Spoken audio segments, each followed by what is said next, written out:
Package of crime bills that the council is considering. The Secure DC omnibus covers everything from retail theft to policing tactics. The entire council is going over it in a little over 4 hours. Jess Arnold is on this story for us, and she joins us live outside the Wilson building, and that's where the council will meet. And Jess, you mentioned at 5:30 that not everyone supports this legislation.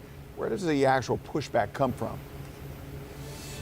Yeah, it comes from a variety of places, Wisdom. One of them is the ACLU, which calls this an abuse of power, specifically when it comes to increasing those pretrial detention opportunities, as well as establishing drug-free zones. A group of racial justice organizations called the Stop Police Terror Project DC says that this does not get to the root causes of violence and focuses instead on incarceration and punishment. A group of lawyers actually penned an open letter to the council warning about over-policing. But overall, the main pushback is that this pendulum is swinging too far the other way from the reforms that were passed in 2020. And also part of the issue here is transparency as well. In some ways, the bill increases it to others, and others would decrease it. What are those provisions?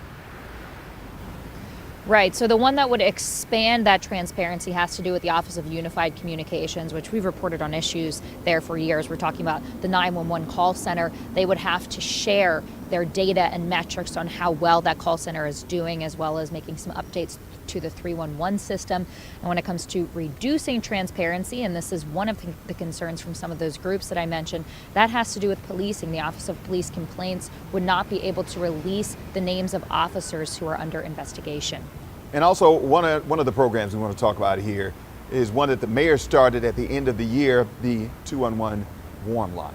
Now, it's supposed to be a number of families can call to get anti-violence resources for their kids or for mental health support. But you've been looking into it and talking about how people are using it, right?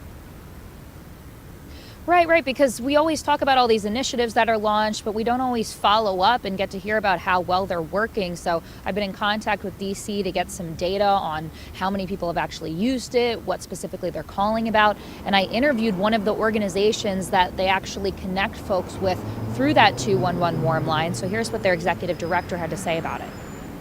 Anything that will help people reach out, anything that will be easier to improve access to the services that are available in the community, I think that's very, very positive.